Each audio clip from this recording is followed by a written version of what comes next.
Bismillahirrahmanirrahim. Assalamualaikum warahmatullahi wabarakatuh. Apa kabar anak-anak Ustadz semuanya? Semoga semuanya selalu dalam lindungan Allah Subhanahu wa taala. Alhamdulillah, pada kesempatan ini Ustadz akan menyampaikan materi kita tentang fikih, utamanya di pelajaran kita untuk kelas 5. Sebelum kita mulai pelajaran kita, alangkah eloknya terlebih dahulu kita membaca doa di pagi hari. Oke, marilah masing-masing kita untuk berdoa kepada Allah Subhanahu wa taala terlebih dahulu sebelum kita memulai pembelajaran kita pada pagi hari ini. Di membaca doa, kita mulai. Doa di pagi hari. Allahumma bika asbahna wa bika amsayna wa bika nahya wa bika namutu wa ilaikal nusyur. Asbahna ala fitratil Islam wa ala kalimatil ikhlas wa ala dini nabiyyina Muhammad sallallahu alaihi wasallam wa ala millati abina Ibrahim hanifa wa ma kana minal musyrikin. Doa sebelum belajar. Raditu billahi rabba wa bil islami dina wa bi Muhammadin nabiyyan wa rasula. Rabbi zidni ilman warzuqni fahman. Doa meminta kemudahan. Allahumma la sahla illa ma ja'altahu sahla wa anta taj'alul hazna iza syi'ta sahla. Amin. Ya, kita langsung saja karena waktu kita terbatas. Insya Allah penyampaian materi kita paling tidak selama 15 menit ke depan. Maka silakan dipersiapkan bukunya, dan jikalau sekiranya nanti perlu untuk di screenshot dari video kita, silakan di screenshot untuk nanti berguna untuk dipelajari. Ya, kita langsung saja materi fikih kelas 5, yaitu mengenal ketentuan makanan dan minuman yang halal dan haram dari Allah Subhanahu wa taala. Jadi, di antara salah satu kewajiban kita sebagai seorang muslim adalah mengenal makanan yang harus kita konsumsi nanti, apakah ini mengandung manfaat, apakah ini mengandung maslahat, apakah ini mengandung keridhaan dari Allah Subhanahu wa taala, ataukah sebaliknya. Barangkali nanti jadi jangan-jangan makanan yang kita konsumsi mendapatkan kemurkaan dari Allah Subhanahu wa taala, yang dengan kemurkaan tersebut jelas kita akan diazab oleh Allah Subhanahu wa taala di nerakanya. Maka anak-anak Ustadz yang semoga Allah Subhanahu wa taala cintai dan rahmati, ya, kita perlu untuk mengetahui bagaimana setiap asupan yang kita masuk ke dalam perut kita itu menjadikan Allah Subhanahu wa taala ridho kepada kita. Nah, apa saja yang harus kita ketahui? Ya, yang pertama, dengan mempelajari ini nanti, dengan mempelajari pelajaran fikih untuk mengenal ketentuan makanan dan minuman yang halal dan haram, maka kita berharap kepada anak-anak Ustadz semuanya, ya, bisa menjelaskan ketentuan makanan dan minuman yang halal dan haram dari Allah Subhanahu wa taala. Kemudian yang kedua adalah bisa menjelaskan binatang yang halal dan haram dagingnya.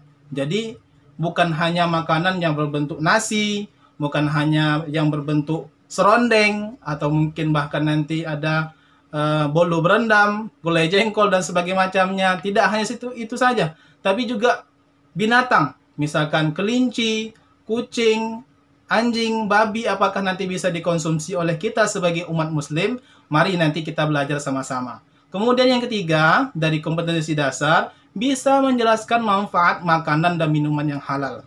Setelah kita nanti mempelajari fikih ini, harapannya adalah kita akan bisa menjelaskan kepada ayah kita, bunda kita, keluarga kita, bahwa ada manfaat besar dari makanan yang halal dan juga dampak yang sangat besar ketika kita mengkonsumsi barang yang haram dari Allah Subhanahu wa taala dan juga dari Rasulullah sallallahu alaihi wasallam. Kemudian yang keempat, mengetahui hikmah. Hikmah itu pelajaran dari mengkonsumsi makanan yang halal dan haram.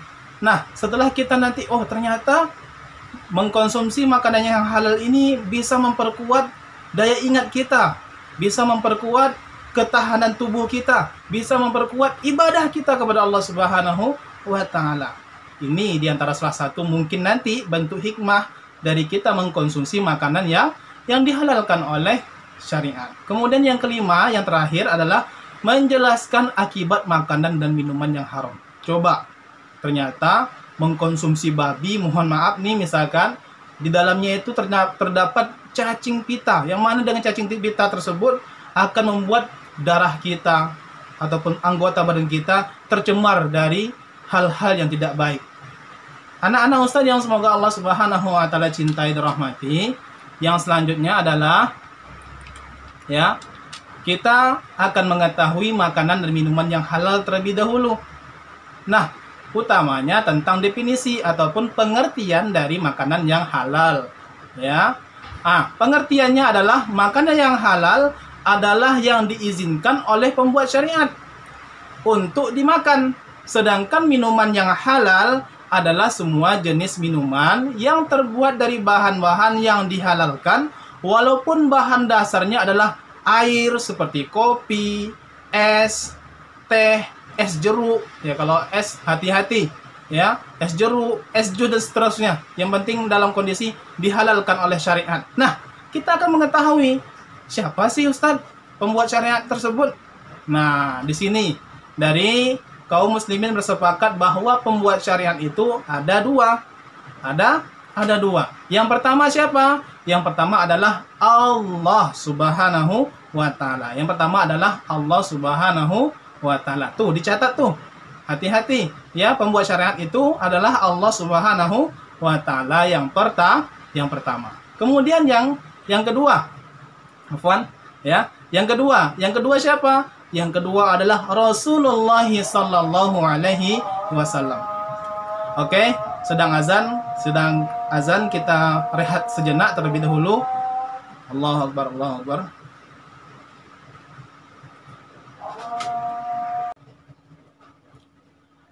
Ustadz sambung sedikit lagi.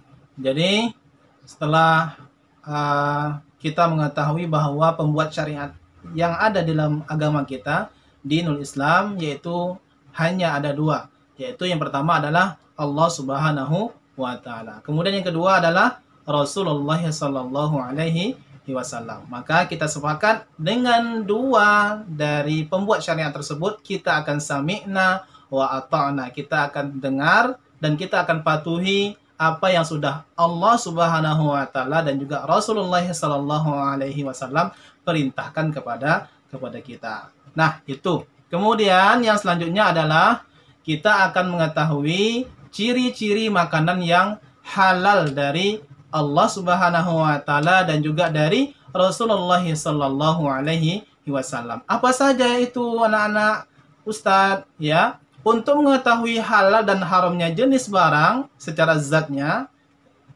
dan layak dimakan ataupun dikonsumsi ada beberapa syarat. Antara lain yang pertama, penjelasan Al-Quran dan hadis. Nah, kan kita akan tahu nih, Al-Quran dari Allah Subhanahu wa taala dan hadis adalah perkataan ataupun juga perbuatan ataupun juga tingkah laku dari Rasulullah sallallahu alaihi wasallam. Itu adalah bagian dari hadis. Maka kita nanti akan mempelajari apa saja sih yang dibolehkan oleh Al-Quran, apa saja sih yang dibolehkan dari hadis, dan juga apa saja sih yang dilarang oleh keduanya. Nah, kemudian yang kedua, bermanfaat bagi pertumbuhan kesehatan badan kita. Ya, kita harus mengetahui itu, bahwa yang kita konsumsi itu mendapatkan kebaikan untuk kesehatan tubuh kita sebagai manusia.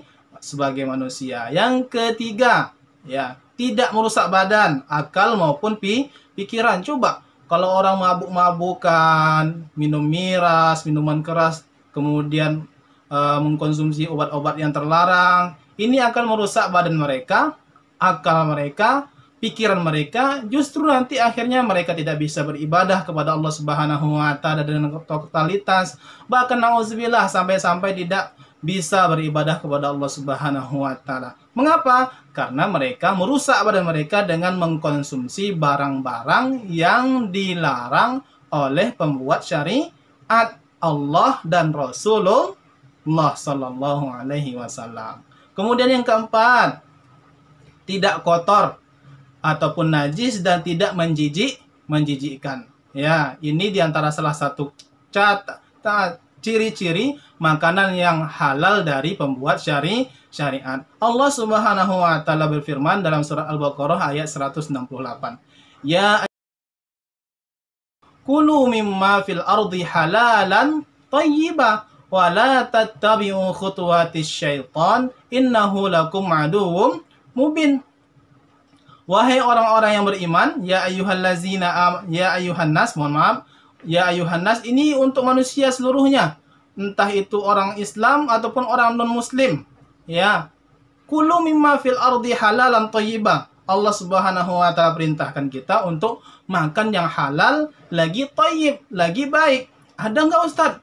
Halal tapi nggak thayyib? Ada. Ya, nanti kita bahas kapan-kapan insya Allah. Ada nggak Ustadz yang thayyib tapi nggak halal? Ada juga. Ya, maka kita harus mengetahui halal dan juga thayyib. Halal lagi baik untuk makanan yang kita konsumsi. Anak-anak Ustadz yang semoga Allah Subhanahu wa taala cintai dan rahmati. Kemudian ciri-ciri makanan halal yang selanjutnya dengan kategori cara untuk mendapatkannya. Nah, yang pertama apa? Tidak dengan cara yang batil. Allah Subhanahu wa taala katakan dalam surat Al-Baqarah ayat yang ke-188, "Wala ta'kulu amwalakum bainakum bil batil." Janganlah kalian, kita sebagai orang Islam, ta'kulu amwalakum, memakan harta kalian, amwalakum bainakum bil batil, dengan salah seorang lain, dengan orang yang lain. Satu di antara lain, misalkan nih Ustadz makan harta orang lain dengan cara yang batil, dengan cara yang tidak baik. Ya, ini dilarang oleh pembuat syariat kita, Allah dan Rasulullah. Kemudian yang kedua, tidak dengan cara riba. Karena dosa riba ini ngeri banget. Ya, sebagaimana yang dijelaskan oleh Al-Quran surah Al-Baqarah ayat yang ke-276. Yamhaqullahu riba wa yurbis shadaqat. Allah Subhanahu wa taala memusnahkan riba dan menyuburkan sedekah. Nah, ini bahwa dalil kita harus memakan makanan yang tidak ada mengandung unsur riba. Utamanya di sini nasihat untuk kedua ayah dan bunda kita, agar ya mudah-mudahan kita berdoa kepada Allah, mereka berusaha mencari rizki yang dicintai dan juga diridhoi oleh Allah Subhanahu wa taala, terhindar daripada melaksanakan riba ini. Kemudian yang ketiga, tidak dari hasil berbuat zalim. Ya, kemudian yang keempat, tidak hasil dari mencuri. Ya, bahwasanya Allah Subhanahu wa taala dan juga Rasulullah sallallahu alaihi wasallam betul-betul melarang. Bahkan Allah Subhanahu wa taala mengatakan sendiri dalam surah Al-Maidah ayat yang 38 taala, A'udzu billahi minasyaitonir rajim.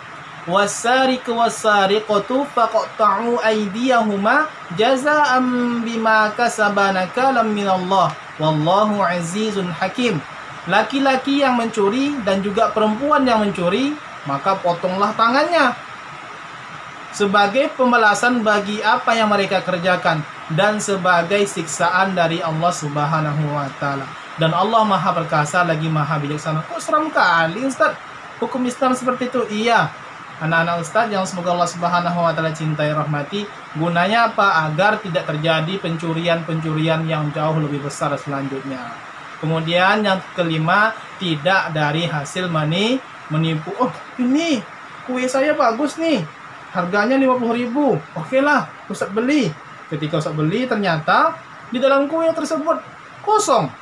Hanya ada kardus. Maka ini termasuk bagian dari menipu. Maka anak-anak Ustadz jangan sampai melaksanakan penipuan untuk bisa digunakan sebagai bentuk makanan kita. Ya, anak-anak Ustadz yang semoga Allah Subhanahu wa taala cintai rahmati, video kita sudah selesai dan sebagai bentuk endingnya ataupun terakhir dari video kita, Ustadz berpesan kepada ananda sekalian, ayah dan bunda juga di rumah, mudah-mudahan atas lindungan dan juga atas rahmat dari Allah Subhanahu wa taala. Jangan lupa doakan juga untuk ayah dan bunda, ananda juga semuanya. Doakan ustadz dan ustazah yang ada di sekolah agar lebih kuat lagi, agar lebih maksimal lagi dalam melayani ananda dan ayah bunda sekalian yang ada di rumah semuanya. Mudah-mudahan Allah Subhanahu wa taala melindungi kita dari wabah ini dimanapun kita berada, dan semoga Allah Subhanahu wa taala mewafatkan kita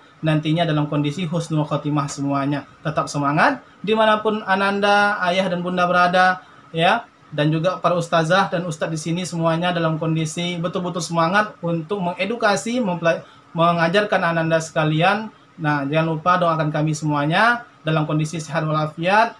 Ya, mudah-mudahan pertemuan kita pada kali ini juga nanti di kemudian akan datang lebih maksimal lagi.